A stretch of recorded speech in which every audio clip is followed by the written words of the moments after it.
नमस्कार, मैं हूं आपके साथ सृष्टि श्रीवास्तव। अभिनेत्री से सांसद बनी सयानी घोष अब हार के सदमे में पूरी तरह बौखला गई है। फिल्मी ग्लैमर और काबा मदीना वाले तुष्टीकरण के गानों से वोट जुटाने वाली ये महिला अब जनता के फैसले को मानने की बजाय खुलेआम लोकतंत्र पर थूक रही है। कोई सवाल करे तो ये भड़क जाती है। हार स्वीकार करने की ताकत नहीं है, होगा भी कैसे? इनके नेता भी तो ऐसे ही है जो सच का सामना नहीं कर पा रही है। हाल ही में सयानी घोष ने अपनी हार की झुंझलाहट पत्रकारों पर निकाली। सयानी ममता बनर्जी की हार को स्वीकार करने की बजाय बीजेपी पर वोट चोरी और छल का आरोप लगा रही है।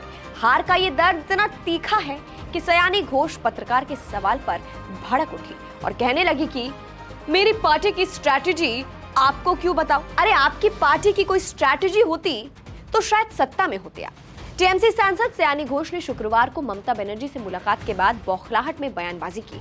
उन्होंने दावा किया कि ममता दीदी हारी नहीं, बल्कि उन्हें वोट की लूट के जरिए हराया गया है। सयानी ने कहा, ममता बनर्जी की हार असंभव थी, बीजेपी के छल कपट की हद हो गई है। ममता बनर्जी की पराजय असंभव थी, बीजेपी के छल तंत्र की हद हो गई है। टीएमसी चुनाव नहीं हारी है, इन्होंने वोटों की चोरी करके हमें पराजय दी है। इसीलिए साल 2029 में देश की जनता और साल 2031 में पश्चिम बंगाल की माताएं, धरती और जनता उन्हें मुंह तोड़ जवाब देगी। उन्होंने शुभेंदु अधिकारी और मोदी सरकार पर भी तीखा हमला बोला। लेकिन सवाल यह है, जब पूरे देश में एक ही चुनाव आयोग की निगरानी में मतदान हुआ तो सिर्फ बंगाल में ही चोरी कैसे हुई? क्या हार हार पर साजिश का रोना टीएमसी का नया फॉर्मूला बन गया है? ये वही सयानी घोष है जिन्होंने चुनावी रैलियों में दिल में काबा नयन में मदीना गाकर मुस्लिम तुष्टीकरण का खेल खेला था। योगी आदित्यनाथ समेत कई बीजेपी नेताओं ने इस गाने की जमकर आलोचना की थी। हिंदू वोटों को एकजुट करने में ये गाना उल्टा पड़ गया। जनता ने साफ संदेश दिया कि अब बंगाल में माँ माटी मानुष नहीं, बल्कि माँ माटी हिंदू अस्मिता और विकास की राजनीति चलेगी। 2026 के विधानसभा चुनाव में भाजपा ने भारी बहुमत से जीत हासिल की।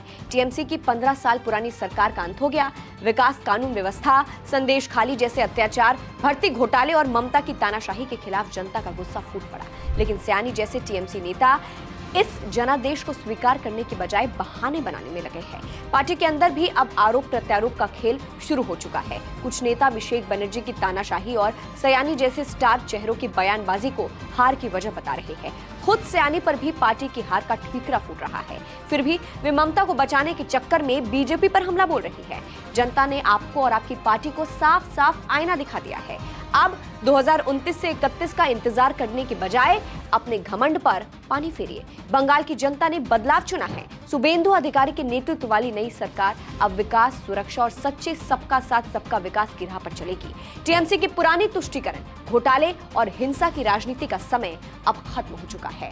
हार का ये बौखलाया बयान सयानी घोष की राजनीतिक दिवालियापन को उजागर करता है। जब जनता फैसला सुना दे तो उसे स्वीकार करना लोकतंत्र का बुनियादी सिद्धांत है। लेकिन टीएमसी वाले इसे समझने को तैयार नहीं। आरोप लगाओ, रो, धमकी दो, यही उनका एकमात्र फॉर्मूला बचा है। बंगाल अब नई सुबह देख रहा है। सयानी घोष जैसे लोग पुरानी रात के अंधेरे में रोते रहे। जनता आगे बढ़ चुकी है।